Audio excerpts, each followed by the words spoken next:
मित्रों, हाथरस में अभी एक जघन्य घटना हुई और जैसा भारत में होता है उस पर राजनीति हो रही है और तमाम मीडिया चैनल कूद पड़े हैं।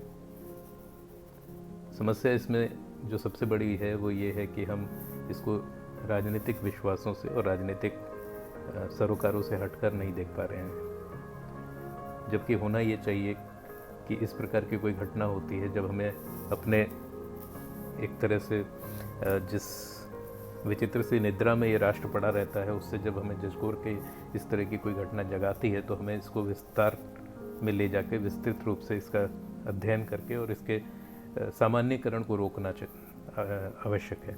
परंतु होता यह है कि वो घटना होती है, हम कुछ समय के लिए उद्वेलित रहते हैं, सड़कों पर जो राजनीतिक पार्टियां हैं वो उतरती हैं, जो अभी जैसे हमने देखा कि तमाम राजनीतिक दल खिलखिलाते हुए अपने दुख का प्रकटीकरण करने के लिए हाथरस की ओर बढ़ रहे हैं।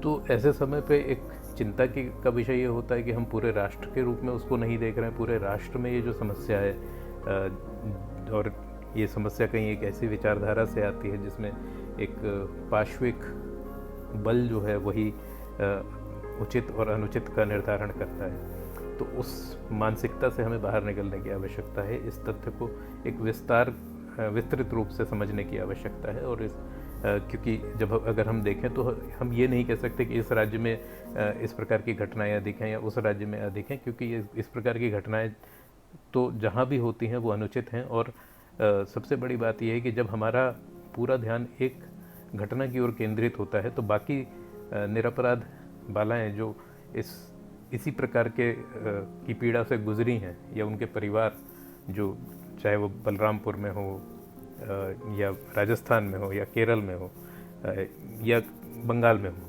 वो सभी एक ही प्रकार की पीड़ा से गुजरते हैं।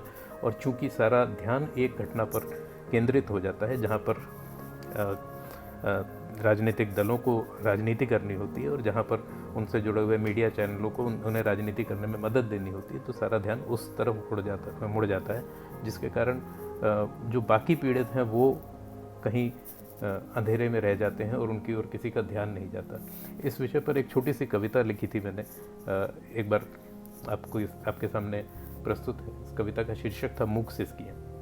सिसकियों का रंग देखकर आंसू पोंछे जाते हैं, सिसकियों का रंग देखकर आंसू पोंछे जाते हैं, धर्म देखकर जात पूछकर माथे चूमे जाते हैं। बच्चों को भी बांट लिया है सत्ता लोलुप वीरों ने, बच्चों को भी बांट लिया है सत्ता लोलुप वीरों ने, पांडव श्वान सा मुख को टाका राजनीति के तीरों ने, पांडव श्वान सा मुख को टाका राजनीति के तीरों ने। दर्द दर्द में भेद है कैसा, दर्द दर्द में भेद है कैसा अखबारों में दिखता है, दर्द दर्द में भेद है कैसा अखबारों में दिखता है, मानव संवेदना का ज्ञापन उचित मूल्य पर बिकता है। देवाहुति के देश की बिटिया, देवाहुति के देश की बिटिया, मनु की पुत्री थी देवाहुति, देवाहुति के देश की बिटिया। और देवाहुति ने वेदों में अपने श्लोक भी लिखे थे और वो श्लोक आज भी वेदों में उसी सम्मान के साथ पढ़े जाते हैं जिस प्रकार से अन्य ऋषियों के श्लोक पढ़े जाते हैं। तो देवाहुति के देश की बिटिया